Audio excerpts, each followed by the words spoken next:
खेती की जमीन पर शराब की फसल। 50 ऐसे आलीशान और भव्य अहाते अवैध इमारतों में ग्रीन बेल्ट और प्राइवेट एग्रीकल्चर लैंड पे यानी कि किसानी की जमीन पर अवैध रूप से चल रहे हैं। अवैध अहाता नहीं, नाइट क्लब कहिए। ये तो एक पूरा नाइट क्लब है। इसको एज ए नाइट क्लब की तरह ये वेंडर जो भी आपने ठेकेदार हैं इसको नाइट क्लब की तरह चला रहे हैं।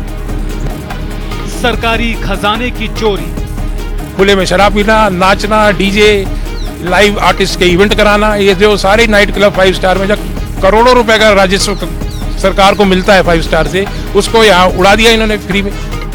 नींद से जागे जिम्मेदार।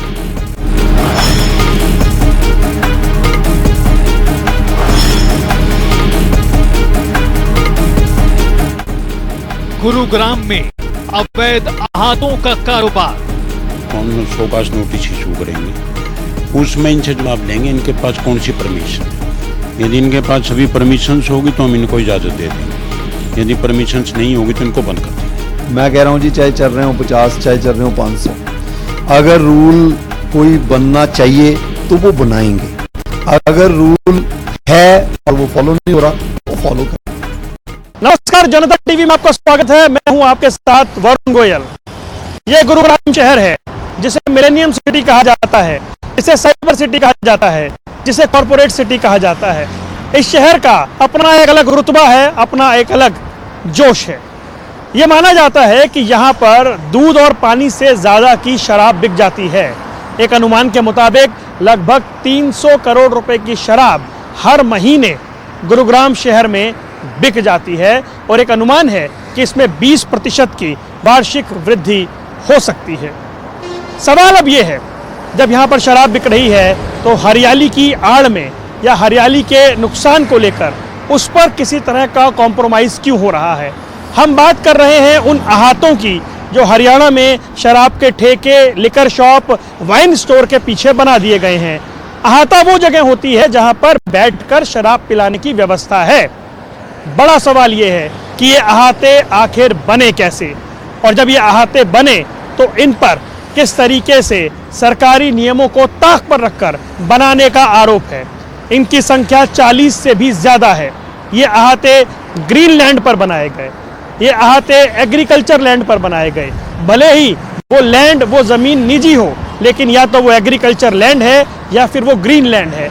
40 से ज्यादा ऐसे अहाते तैयार हो गए जहां पर शराब पिलाई जाती है। अब सवाल क्या है कि आप क्या करिए गुरुग्राम में आकर, आप गुरुग्राम में एक ठेका खोलिए, साथ में अहाता बना लीजिए। जब सवाल पूछा जाए तो कह दीजिए लीज पर है, यानी लीज के आड़ में नियमों पर इस तरीके से कुठाराघात हो रहा है। बड़ा सवाल ये है कि ऑक्यूपेंसी सर्टिफिकेट कहाँ है, CLU कहाँ है, क्या चेंज ऑफ लैंड यूज हुआ है, फायर सेफ्टी को लेकर क्या NOC मिली है, क्या एग्रीकल्चर लैंड पर इस तरीके की व्यवस्था हो सकती है। नियमों को ताक पर रखा गया है तो सरकार को कितना नुकसान हो रहा है, सारा सिस्टम बाईपास कैसे हो गया, ये अहाते कैसे काम कर रहे हैं, इन अहातों से किस तरीके से सिस्टम की निष्क्रियता सामने आती है। इन तमाम मुद्दों पर आपको दिखाने जा रहे हैं एक खास रिपोर्ट। चलिए मेरे साथ गुरुग्राम, आपको दिखाते हैं कि अहाते कैसे काम कर रहे हैं और सरकार, प्रशासन, उनके अधिकारी क्या कह रहे हैं। तमाम शिकायतों के बावजूद अभी तक एक्शन क्या हुआ है, ये जानने की आज इस रिपोर्ट में कोशिश करेंगे।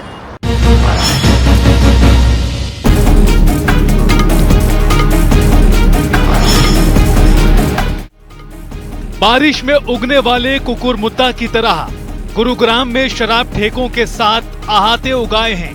कानून के दायरे में होता काम तो सवाल नहीं होते, लेकिन अधिकांश मामलों में यहाँ शुरू से लेकर अंत तक सब अवैध ही है। और हैरानी इस बात की कि प्रशासन अब तक हाथ पर हाथ रखे बैठा था। सवालों की फहरिस्त इतनी लंबी कि अधिकारियों के पास एक ही जवाब, हम कार्रवाई करेंगे। लेकिन पहला सवाल ये कि अब तक क्या हो रहा था। देश की राजधानी दिल्ली से लगती मिलेनियम सिटी गुरुग्राम में क्या हरियाली की कीमत पर शराब का कारोबार हो रहा है। वो अहाते जो शराब पिलाने के लिए बनाए जाते हैं वो लिकर शॉप यानी शराब के ठेके के साथ बनते हैं, जहां पर बैठकर लोग शराब पीते हैं। सवाल ये है कि जो लिकर शॉप है, जो शराब का ठेका है, वो कमर्शियल लैंड पर बना है, लेकिन जो अहाता है जहाँ पर बैठकर शराब पिलाई जाती है वो ग्रीन लैंड पर, वो खेती की ज़मीन पर, वो एग्रीकल्चर लैंड पर आकर कैसे बन रहे हैं। जो कागजात लीज़ के लिए जमा कराए जाते हैं वो जमा होते हैं तो विभाग देखता है कि कागज़ मिल गए, लेकिन जोनिंग नहीं तय हो पाती है कि आखिर ये कौन सी जोनिंग में, कौन सी ज़मीन पर ये बन रहे हैं। क्या जो एग्रीकल्चर लैंड है, जो गुरुग्राम की ग्रीन बेल्ट है, उसका ऐसा खुलेआम दोहन हो रहा है। मैं आपको दिखाऊं तो और समझिए कि किस तरीके से एक ठेका है, और जो ठेका है या जो वाइन शॉप है, जो लिकर शॉप है, उसके यहाँ पर इस तरीके से अहाता नज़र आता है जहाँ पर बैठकर शराब पिलाए जाने की व्यवस्था की जाती है। सवाल ये है कि क्या ग्रीन बेल्ट और खेती की ज़मीनें अब शराब पिलाने के लिए इस तरह इस्तेमाल होंगी और कानून को दरकिनार किया जाएगा। दूसरा सवाल ये है कि जब नियमों की आड़ में ग्रीन जोन का दोहन हो रहा है तो फिर सिस्टम कैसे काम करेगा और इसका बचाव क्या है। क्या वीआईपी लाउंज में आराम कर रहे लोग इस बात को समझ पाएंगे। दूसरी बात कि क्या शराब के ठेकेदारों ने हरियाली को बोतल में बंद कर दिया है और अब सिस्टम उस बोतल का ढक्कन नहीं खोल पा रहा है। क्यों इस तरह की परिस्थिति बनी। सवाल ये है कि विभाग आखिर कर क्या रहा है, क्यों जोनिंग जो है वो नहीं हो पाती है। ये बड़ा स्पष्ट होना चाहिए कि जो कमर्शियल लैंड है, उस कमर्शियल लैंड पर शराब का ठेका तो खुला है, लेकिन अगर अहाता बन भी रहा है तो वो भी कमर्शियल लैंड पर ही बनेगा। ये जो लीज की आड़ में दुरुपयोग हो रहा है, इसका बचाव होना चाहिए। इसको लेकर एक सिस्टम, एक व्यवस्था बिल्कुल स्पष्ट होनी चाहिए। जीएमडीए की ओर से जो नोटिस दिए जाएं उसमें स्पष्ट होना चाहिए कि कानून का दोहन कैसे हो रहा है, और सबसे बड़ी बात, इससे टैक्सेशन, राजस्व का कितना नुकसान हो रहा है। ये बड़ा स्पष्ट है कि एग्रीकल्चर लैंड या जो ग्रीन बेल्ट है उसका व्यावसायिक इस्तेमाल, वो भी शराब के ठेके के लिए अगर हो रहा है तो उस पर सख्त कार्रवाई होनी जरूरी है।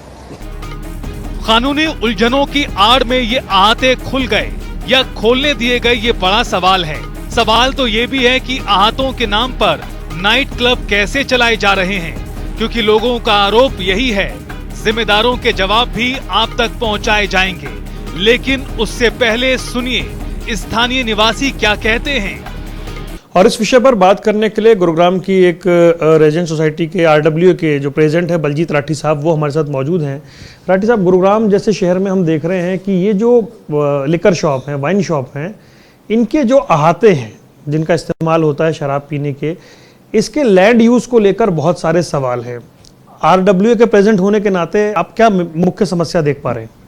नहीं, ये लैंड यूज का तो इसमें सवाल ही नहीं है। बेसिकली तो ये सारे कमर्शियल स्पेस में खुलने चाहिए। ग्रीन बेल्टों में जो खोलने का जो काम कर रहे हैं सरकार, बिल्कुल गलत है। और ये तो मैंडेटरी पॉलिसी, एक्साइज पॉलिसी में ही ये ऑलरेडी इसको प्रोविजन करना चाहिए कि भी ये कमर्शियल स्पेस में ही खुले। और चलो ठेके तक भी एक वक्त सोच लें, ठेका खोल दिया, उसके साथ साथ ये अहाता क्यों खोल रहे हैं? वो अहाता बिल्कुल रेजिडेंट सड़क के साथ पीछे बैक में बिल्कुल रेजिडेंट रह रहे हैं। 1-2 बजे तक आते में डांस, डिस्को, सब तरह का जो भी अश्लील चीज़ें वहाँ हैं। रेजिडेंट बुरी तरह से परेशान है। सिर्फ एक वाइन शॉप नहीं रह गई है ना, नो बाय वाइन शॉप। ये एक वाइन शॉप नहीं है, ये तो एक पूरा नाइट क्लब है। इसको एज ए नाइट क्लब की तरह ये वेंडर जो भी आपने ठेकेदार हैं, इसको नाइट क्लब की तरह चला रहे हैं, रेस्टोरेंट की तरह चला रहे हैं ग्रीन बेल्टों में। उसका रेंट कुछ भी नहीं दे पा रहे। एक सपोज करो, ये कोई भी ठेकेदार हुड्डा से या जीएमडीए से 1000 गज का प्लॉट इन्होंने लीज पे ले लिया, 1500 ले लिया, उसको 1 एकड़ में, ये 1 एकड़ को उसको 1.5 एकड़ को कवर करते हैं। उसको कोई पूछने वाला नहीं है। मतलब पूरा एक्सटेंशन है बिना किसी को बताए। बिल्कुल भी आप किसी से उसका कोई भी जाओगे पूछोगे तो उसका कोई भी मतलब कि लावा वारिस नहीं है इस शहर का। कोई ना कोई जेई कंट्रोल में है, ना कोई एक्साइज इंस्पेक्टर है, ना कोई डीटीसी है, ना कोई इसको पूछने वाला नहीं है कि भी ये गलत हो रहा है। ना कोई जीएमडीए के अधिकारी इसको कर रहे हैं, ना कोई हुड्डा के अधिकारी कर रहे हैं। जो रेजिडेंट हैं, जो सिविलियन हैं, अब ग्रीन बेल्ट जो है उसका जैसे दोहन हो रहा है, एग्रीकल्चर लैंड पे ये बन रहे हैं, अब प्रशासन कहता है हम तो नोटिस भेजेंगे जी। नहीं, अब सपोज करो एक मेरे फेज 1 में खुशबू चौक पे एक ठेका है, कंप्लीट वो फेज 1 की दीवार के रेजिडेंट की दीवार लगती है, सामने सिल्वर ओक्स है और अच्छा उसमें हाथा का प्रोविजन भी था, हमने हाई कोर्ट से उसमें स्टे लिया, RWA ने कुतुब इनकलाब RWA ने स्टे लिया। और फेज 1 ये मेट्रो स्टेशन है अपना रैपिड मेट्रो का, इसके साथ भी हाथा खोल दिया था, उस पर भी हम हाई कोर्ट से स्टे लेकर के आए। अब एक बात समझो, अगर मैं अपनी मलकियत की लैंड में कुछ करना चाहूँ, मुझे नहीं करने देंगे कुछ भी, क्योंकि इसमें पास कराओ, फीस भरो। अब ग्रीन बेल्ट में ठेके दे रहे हैं सरकार। जो वाइन शॉप खुलती है राठी साहब, वो खुलती है, वो व्यक्ति का कमर्शियल लैंड है, और ये पीछे के अहाते नॉन कमर्शियल लैंड पे हो रहे हैं, ये एक मूल विषय है ना। बिल्कुल, ये मूल विषय है। नहीं, ये कमर्शियल स्पेस में क्यों नहीं खोल रहे? अगर इसमें खुशबू चौक पे ठेका है तो कुतुब प्लाजा का बिल्कुल 100 मीटर पे है, इसमें क्यों नहीं दुकान खोले? अगर रैपिड मेट्रो गोल्फ कोर्स पे ठेका है तो प्लाजा, ये हमारा शॉपिंग मॉल है अर्जुन मार्ग पे, इसमें दुकान लेके खोल ले, क्यों नहीं ऐसा प्रोविजन करती सरकार? आपको आप आखिरी सवाल पूछूं, अहाता कल्चर को लेकर आपको क्या कहना है? बिल्कुल, हाथा कल्चर गलत है, ये ऐसे हाथा कल्चर नहीं चलाना चाहिए, इन्होंने ये हाथा कल्चर बंद कर देना चाहिए। गुरुग्राम में हरियाली की कीमत पर चल रहे अहाते कई तरह के नियमों का उल्लंघन करते हैं। गुरुग्राम में लगभग 40 से ज्यादा अहाते गैर कमर्शियल जमीन पर हैं। हमने सुप्रीम कोर्ट के वकील एवं RTI एक्टिविस्ट राजीव यादव से बात की तो कई चौंकाने वाली जानकारी सामने आई। गुरुग्राम में लिकर शॉप के साथ चल रहे अहातों को लेकर बात करने के लिए हमारे साथ RTI एक्टिविस्ट और सुप्रीम कोर्ट के लॉयर राजीव यादव बात करने के लिए मौजूद हैं। राजीव जी, सबसे पहले हमें ये समझाएं कि ये जो गुरुग्राम है, जिसे मिलेनियम सिटी कहा जाता है, ऐसे कितने ये वाइन शॉप्स हैं जहां पर ये अहाते चल रहे हैं? गुड़गांव में पूरे ईस्ट और वेस्ट जोन को लगा के 49 ऐसे आलीशान और भव्य आते अवैध इमारतों में ग्रीन बेल्ट और प्राइवेट एग्रीकल्चर लैंड पे, यानी कि किसानी की जमीन पर अवैध रूप से चल रहे हैं। ये जो अहाते चलते हैं, आपने तो खैर जानकारी RTI से निकाली होगी और आपने शिकायत भी दर्ज की है। बेसिक लॉस क्या है, बेसिक नुकसान क्या है इन अहातों को चलाने में, और सिस्टम का कहाँ फेलियर दिख रहा है? आते में पहली तो वैट जो 19% लगभग है, जो 5 स्टार और अन्य बारों में दिया जाता है, जमा किया जाता है सरकार के खजाने में, यहाँ पर नहीं लिया जाता। इसमें प्रोविज़न एक्ट में है कि ये ग्राहक बाहर से ठेके से बोतल लाएगा तो वो वैट का नहीं है। ये जो अहाते हैं एग्रीकल्चर लैंड पर बन गए, या फिर हम जो दूसरी बात कर रहे हैं ग्रीन बेल्ट पर बन गए, और सब कुछ ऐसे ही चलता आ रहा है। बहुत सारे नियम कायदे नॉर्म्स हैं जिनका पालन होना था, तो विभाग वाइज देखा जाए तो क्या आपको लगता है कोऑर्डिनेशन की कमी है? बहुत भारी कमी है। पहले तो इनका कोई नक्शा ही पास नहीं है, फिर ये किचन कैसे चला रहे हैं, उसमें खाना कैसे बना रहे हैं। CTO consent to operate pollution board को एक छोटी सी दुकान के लिए भी लेना होता है, और वो मिलता है व्यावसायिक इमारतों में जिनका OC है, फायर NOC है।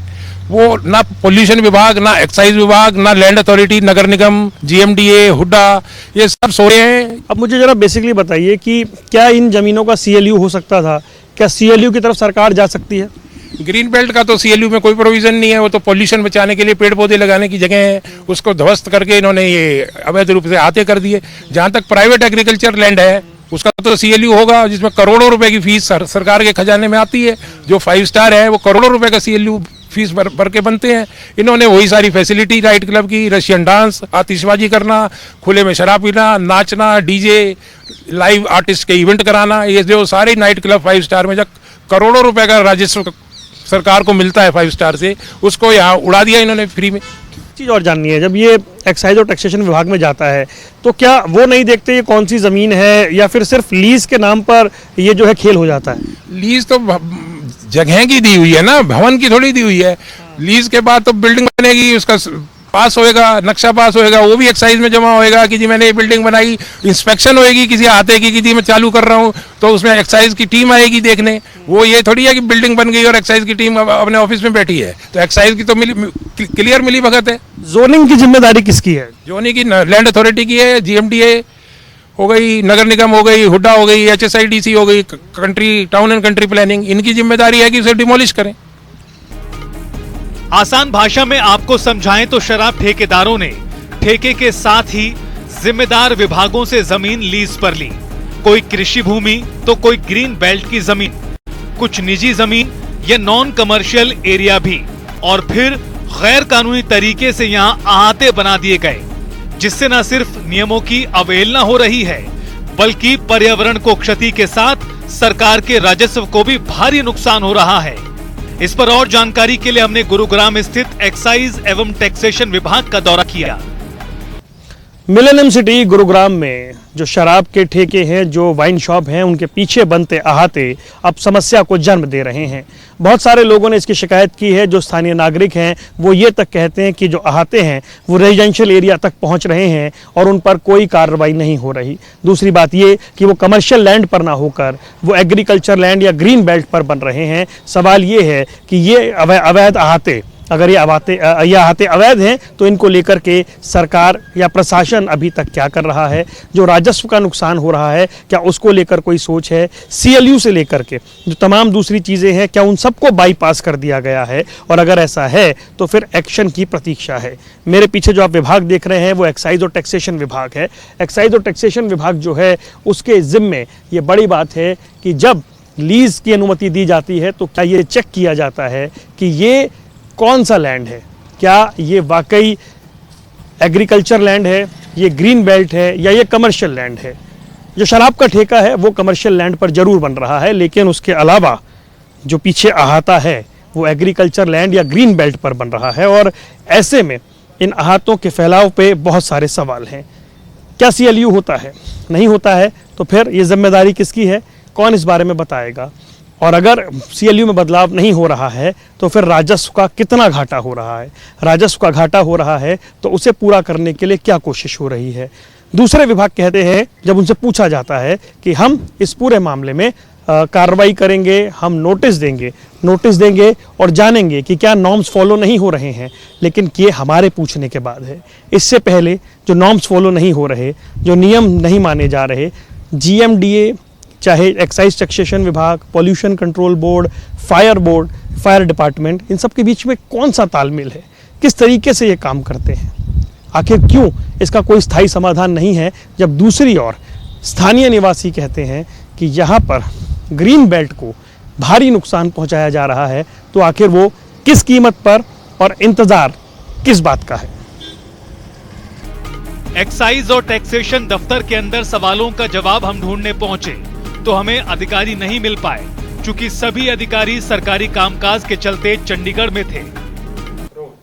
इस समय हम गुरुग्राम के एक्साइज और टैक्सेशन विभाग में हैं। हमें यहाँ बताया गया है कि जो तमाम अधिकारी हैं वो कार्यालय में मौजूद नहीं हैं, वो चंडीगढ़ में हैं। लेकिन हमारे कुछ महत्वपूर्ण सवाल थे। ये जो अहाते हैं, इनकी लीज, इनकी वैधता, पिछले 3 साल में इन पर क्या कार्रवाई हुई, जोनिंग कैसे हुई और इन जोनिंग को लेकर के विभागों के बीच में कैसा कोऑर्डिनेशन है, कैसा समन्वय है। प्रशासन की प्रक्रिया का ऐसा चक्रव्यूह बना हुआ है कि हमें एक विभाग से दूसरे विभाग के चक्कर काटने पड़े। मामला गंभीर इसलिए भी हो जाता है क्योंकि इन अहातों ने ना तो जमीन का उपयोग बदलवाने यानी CLU की अनुमति ली है, ना ही इनके पास भवन मानचित्र, ऑक्यूपेंसी सर्टिफिकेट और अग्निशमन सुरक्षा की मंजूरी है। ये तमाम आरोप इनके ऊपर हैं। तक NOC का सवाल है कि हमारे फायर सर्विस एक्ट 2022 के अनुसार 500 स्क्वायर मीटर से कम एरिया है तो वहाँ NOC लागू नहीं होती जी। वो फायर सेफ्टी देखना हमारी ड्यूटी है। सबकी फायर सेफ्टी चाहे वो 500 गज चाहे उसके लिए ज़रूरी है कि वहाँ पर, क्योंकि ये हाथे इनको एक बार हम इंस्पेक्शन करा के पूरी डिटेल बनाते हैं कि किन किन हाथे ये रेगुलाइज हैं, रेगुलाइज बिल्डिंग के अंदर बने हुए हैं या इलीगल बिल्डिंग के अंदर बने हुए हैं। नंबर 1। नंबर 2, फायर सेफ्टी है या नहीं है, क्योंकि फायर सेफ्टी NOC तो सेकेंडरी इशू है।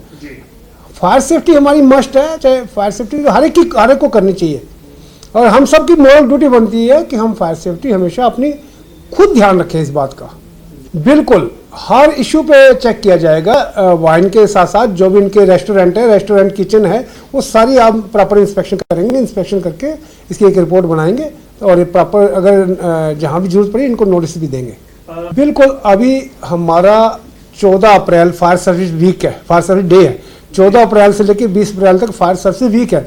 इसमें पूरा महीना हम अवेयरनेस प्रोग्राम चलाते हैं और ये भी हमारी अवेयरनेस प्रोग्राम में एक कड़ी जुड़ गई है कि हम उस अवेयरनेस प्रोग्राम के अंदर इसको भी जोड़ लेंगे, ताकि फायर सेफ्टी प्रॉपर जितने हमारे कॉलेज है, जितने इंस्टीट्यूट हैं, जितने कोचिंग सेंटर हैं, जितने हॉस्पिटल्स हैं, मैक्सिमम हम अप्रैल महीने के अंदर हम सारे कवर करते हैं कि सब में मॉक ड्रिल और ट्रेनिंग कराई जाए, अवेयरनेस प्रोग्राम चलाया जाए, और इसको इस कड़ी में हमने इसको जोड़ लिया है। बिल्कुल हमारी मैंने एक ही बात कही कि अगर एक्ट के अकॉर्डिंग एक्ट में हमारे ये फाइल करते हैं तो हम इसको एनओसी भी देंगे, अगर लीगल है, लीगल बिल्डिंग है। रूप मंत्रा आयुर्वेदिक फेस वॉश, इसमें है क्यूकम्बर के प्योर एक्सट्रैक्ट्स जो नेचुरली चेहरे को मॉइस्चराइज रखे। ये कोई कॉस्मेटिक नहीं, आयुर्वेदिक औषधि है। बना दूंगा इनकी, और टीम बना के प्रॉपर एरिया वाइज पूरी इंस्पेक्शन कराएंगे हम।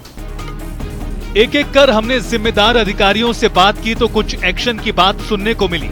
कोई नोटिस देने की बात करने लगा तो कोई सर्वे के बाद कार्रवाई की बात कहा है। लेकिन सवाल तो ये है कि प्रशासन अब तक मूक दर्शक क्यों बना हुआ था। हमारे साथ बात करने के लिए मौजूद हैं हरियाणा राज्य प्रदूषण बोर्ड दक्षिणी गुरुग्राम के अधिकारी विजय चौधरी जी। विजय जी, जो गुरुग्राम में ग्रीन बेल्ट में जो शराब के ठेकों के अहाते बने हुए हैं, इन अहातों को लेकर खूब शिकायत भी हो रही है। प्रदूषण बोर्ड क्या कुछ करने जा रहा है? प्रदूषण नियंत्रण बोर्ड तो ये चाह रहा है जी कि जी ग्रीन बेल्ट से सारी एक्टिविटी हटा दी जाए, किसी प्रकार की भी एक्टिविटी नहीं होनी चाहिए। इनको हमने सर्वे इनका स्टार्ट किया हुआ है, जैसे सर्वे पूर्ण होगा इनको हम शोकास नोटिस इशू करेंगे, उसमें इनसे जवाब लेंगे इनके पास कौन सी परमिशन है। यदि इनके पास सभी परमिशंस होगी तो हम इनको इजाज़त दे देंगे, यदि परमिशंस नहीं होगी तो इनको बंद कर देंगे। मतलब एक तरह से माना जाए तो जो पर्यावरण नियंत्रण बोर्ड है वो एक तरह से ऑडिट पूरा करने जा रहा है। जी जी जी, उसमें जो पहली चीज़ यही होती है कि हमें इनसे जानकारी लेनी होती है कि इन्होंने कौन कौन से विभाग से परमिशन ली हुई है। इसमें मतलब आपके पास किस तरह की शिकायत आती है, प्रदूषण को लेकर या ग्रीन बेल्ट के नुकसान को लेकर? नहीं, इसमें ग्रीन बेल्ट के नुकसान को लेकर ही शिकायत आई है जितनी भी आई हैं अब तक जी। हाँ, प्रदूषण से संबंधित कोई ऐसी सच कोई कंप्लेंट नहीं है, क्योंकि इनके अंदर म्यूजिक सिस्टम वगैरह का कोई वो नहीं है ज़्यादा, तो उस कारण से सिर्फ ग्रीन बेल्ट की अतिक्रमण की शिकायत आई है। मतलब जो नॉन कमर्शियल लैंड है उसका इस्तेमाल हो रहा है, उसको लेकर शिकायतें? जी जी जी जी, बिल्कुल यही। तो ये माना जाए कि हमें कुछ दिनों में एक्शन देखने को मिल सकता है? हाँ, विद इन हम 15 दिन का नोटिस देंगे इनको जी। यदि उसमें कंप्लाइंस नहीं करते तो हम इनके खिलाफ कार्रवाई शुरू कर देंगे। उनसे भी कोऑर्डिनेशन करना होगा या डायरेक्ट इन्हीं से जवाब मांगने जा रहे हैं आप? नहीं, उसमें तो फिर हम उनको निर्देश देंगे जी, दूसरी एजेंसियों को। यदि इन्होंने अनुमति नहीं ली होगी तो उनको निर्देश देंगे, वो अपने नियमों के अनुसार इनके खिलाफ कार्रवाई करें। आप इन्फॉर्म करेंगे कि ये नॉर्म्स इन्होंने पूरे नहीं किए हैं? जी जी, बिल्कुल बिल्कुल दुरुस्त। हम उनको सूचित कर देंगे भी ये इसका ये नाम है, ये ओनर है और इसने ये नियम पूरे नहीं कर रहा। इस संवेदनशील मामले को लेकर जीएमडीए में जिला टाउन प्लानर और अतिक्रमण मामलों के नोडल अधिकारी आरएस भाट ने कहा, हम इस समस्या से अवगत हैं और जल्द ही स्थलों का निरीक्षण कर कानून के अनुसार कार्रवाई करेंगे। ये 50 हो या 500, नियम नहीं मान रहे तो नोटिस देकर कार्रवाई करेंगे। हमारे साथ बात करने के लिए जीएमडीए के नोडल अधिकारी आरएस भाट साहब मौजूद हैं, उनसे बात करेंगे। भाट साहब, एक विषय जो इस समय चल रहा है गुरुग्राम में वो ये कि जो ये लिकर शॉप है, जो वाइन शॉप है, इनके अहाते हैं, ये अहाते जिस लैंड पर हैं उसको लेकर कई तरह के सवाल हैं। एक अधिकारी के तौर पे आपके पास इस वक्त इसके संबंध में क्या जानकारी और क्या प्लान? देखिए, जो लिक्वर वेंट्स है, एक्साइज एंड टैक्सेशन की एक पॉलिसी है। उस पॉलिसी में वो अपनी लोकेशन फाइनल करवाते हैं। वो फाइनल करने के बाद या तो वो ग्रीन बेल्ट में लग सकते हैं, अगर वो जीएमडी की ग्रीन बेल्ट है तो जीएमडी उनको परमिशन देता है, अगर वो एचएसवीपी के अंडर है तो एचएसवीपी देता है, या कोई और महकमे के अंडर है तो वो उनको परमिशन देता है। कुछ जो है मेरा ख्याल 30-32 होंगे जो टोटल ये जीएमडीए की लैंड पर चल रहे हैं। उनका हमने पीछे ये भी हुआ था कि जो वो इलीगल एक्सटेंशन भी करते हैं, हमने सारा सर्वे किया हमारी टीम ने, एस्टेट ऑफिसर की टीम ने, और उनके ऊपर जो फी एंड चार्जेस हैं वो लगाए जाते हैं।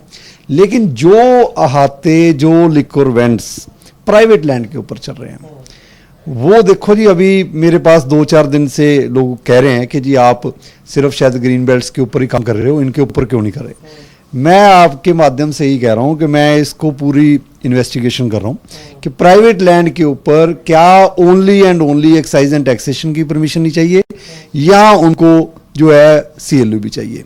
अगर CLU चाहिए तो जल्द मैं इन सब लोगों को नोटिस दूंगा जी। और बिना परमिशन के, देखिए सरकारी जो परमिशंस हैं, जो सरकार का रेवेन्यू है, अगर उसमें CLU की परमिशन की ज़रूरत है, आवश्यकता है, तो वो उनको लेना पड़ेगा जी। जो सरकार के फी एंड चार्जेस है वो देने पड़ेंगे जी। क्या CLU के लिए किसी ने अप्लाई किया है? एक तो ये सवाल है, दूसरा जो ऑक्यूपेंसी सर्टिफिकेट्स हैं इनके लिए भी जो प्रोसेस है पूरा क्या फॉलो हो रहा है? देखिए ऐसे है, अगर तो वो गवर्नमेंट लैंड के ऊपर ऑलरेडी हमने अलॉट कर रखे हैं, उस अलॉटमेंट का प्रोसेस तो है कि जी वो अप्लाई करेंगे, इसको परमिशन देंगे, उसकी एक्सेस परमिशन भी होती है, उनके फी एंड चार्जेस भी डिटरमिन होते हैं, वो साल में वो पेमेंट भी करते हैं। वो गवर्नमेंट लैंड के ऊपर आज की डेट में जितने चल रहे हैं वो विद ड्यू परमिशन चल रहे हैं, उनकी फी एंड चार्जेस वो टाइम टू टाइम पे करते हैं। किसी ने पे नहीं कर रही हुई तो उसके ऊपर कोई पेनल्टी लगती है, वो जो भी लगती है वो चल रहे हैं। प्राइवेट लैंड के ऊपर अगर वो CLU अप्लाई करना है तो वो या तो वो निगम में अप्लाई करेंगे या वो सपोज टाउन प्लानिंग डिपार्टमेंट में करेंगे या GMDA में करेंगे, जहां भी प्राइवेट लैंड फॉल करती है जिसकी ज्यूरिसडिक्शन में है।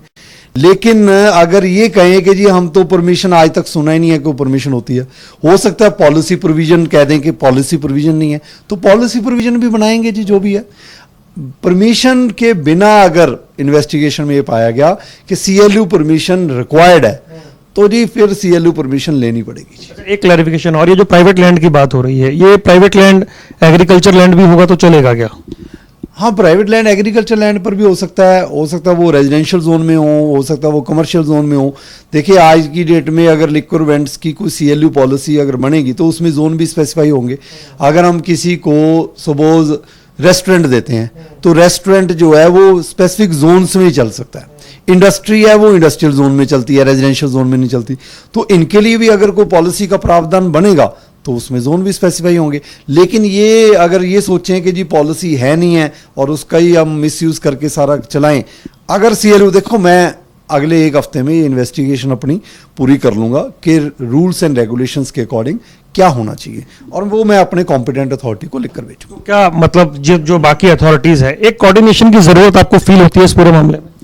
देखिए मेरा ख्याल कोऑर्डिनेशन की आज की डेट में कोई प्रॉब्लम है ही नहीं है। जो सपोज मैं भी as DTP enforcement district nodal officer के तौर पर काम कर रहा हूँ, निगम की टीम साथ है, GMDA की टीम साथ है, पुलिस डिपार्टमेंट साथ है, HSVP साथ है, कोई है ही नहीं है कि कहीं कोऑर्डिनेशन की कोई प्रॉब्लम है। इस कोऑर्डिनेशन का रिजल्ट देखने को मिलेगा, ये पूछ लूं मैं। देखिए कोऑर्डिनेशन का रिजल्ट ओरिएंटेड तो हमारी टीम है ही है, रिजल्ट तो हम लेकर आएंगे जी, वो आप विद पैसेज ऑफ टाइम देखोगे। आखिरी सवाल पूछ रहा हूँ, जोनिंग जो है ये डिसाइड करने की जिम्मेदारी किसकी है? नहीं देखिए जोनिंग, मैं जैसे आपको कह रहा हूँ कि अगर CLU परमिशन कोई लेता है तो वो ज्यूरिसडिक्शन डिफाइंड है। कुछ MCG के अंडर एरिया है, MCG के बाहर MCM भी है, म्यूनिसिपल कॉर्पोरेशन मानेसर भी है, GMDA के अंडर 42 गांव आते हैं जो फारूक नगर पटौदी साइड कुछ ज़्यादा हैं। ऐसे ही ये ज्यूरिसडिक्शन के बेस पर ही जोनिंग तैयार की जाती है, उन्हीं के CLU प्रावधान करने पड़ेंगे जी। कोई फिगर अभी तक या कोई अनुमान आपके पास कि ये अहाते कितने हैं जो इस तरह के लैंड पे चल रहे होंगे? मैं कह रहा हूँ जी, चाहे चल रहे हो 50, चाहे चल रहे हो 500, अगर रूल कोई बनना चाहिए तो वो बनाएंगे। अगर रूल है और वो फॉलो नहीं हो रहा तो वो फॉलो करना पड़ेगा जी। भागते दौड़ते और कॉर्पोरेट सेक्टर की जिंदगी जीता गुरुग्राम की कहानी ऐसी है कि यहाँ पर चारों तरफ कॉर्पोरेट वर्ल्ड है। वीकेंड पर यहाँ शराब का कंजम्पशन बहुत ज़्यादा होता है, लेकिन ये शहर बहुत कुछ कहता है। अगर शराब का कंजम्पशन होता है, उसका इस्तेमाल होता है, तो नियम कायदे भी उस हिसाब से चलने चाहिए। सिस्टम की चुप्पी सवाल खड़े करती है। यहाँ पर जो शराब के ठेके हैं उनके साथ बने हुए अहाते नियमों का दोहन कर रहे हैं। सांस लेने के लिए बना वो ग्रीन लैंड, वो ग्रीन बेल्ट जहां पर पेड़ पौधे लगने हैं, उसका इस्तेमाल अहातों के लिए हो रहा है। और जो एग्रीकल्चर लैंड है, भले ही वो निजी हो, उसका इस्तेमाल भी इसी तरीके से किया जा रहा है। यानी सिस्टम जो है उस पर एक तरह से ढक्कन लगा हुआ है जिसे खोलने की जरूरत है। अब बड़ी बात यह है कि जिस अधिकारी के पास जाइए वो ये कहता है कि हम कार्रवाई करेंगे, दूसरे अधिकारी से पूछिए तो वो कहता है कि हम नोटिस भेजेंगे, तीसरे अधिकारी के पास जाइए तो कहता है कि हम आज ही टीम का गठन करेंगे और पूछा जाएगा कि नियमों का पालन हो रहा है या नहीं। बड़ा सवाल यह है कि अब तक आप कहां थे? अब तक आप किसका इंतजार कर रहे थे? हमारे कैमरे पर आने के बाद आप ये कह रहे हैं कि कार्रवाई होगी, लेकिन अब तक किसका इंतजार हो रहा था? सवाल ये नहीं है कि यहाँ शराब का कितना कंजम्पशन होता है, उसका कितना इस्तेमाल होता है। सवाल ये है कि नियमों को ताक पर रख देना इतना आसान कैसे है? ये कह देना कि ज़मीन लीज पर है, लेकिन क्या वाकई जो ज़मीन है उसका इस्तेमाल व्यावसायिक स्तर की ज़मीन पर हो रहा है या कहीं और हो रहा है? नॉन कमर्शियल लैंड पर इस तरीके की कमर्शियल गतिविधियां चल रही थी तो प्रतीक्षा किसकी थी? अब बड़ा सवाल ये है, इस रिपोर्ट के बाद क्या सिर्फ नोटिस भेजे जाएंगे, वो खाना पूर्ति होगी, या वाकई एक एक्शन दिखाई देगा जिसमें माना जाएगा कि प्रशासन का इकबाल अभी भी कायम है? गुरुग्राम से मेरे सहयोगी आकाश खुराना और कैमरामैन मोनू चौहान के साथ वरुण गोयल की रिपोर्ट।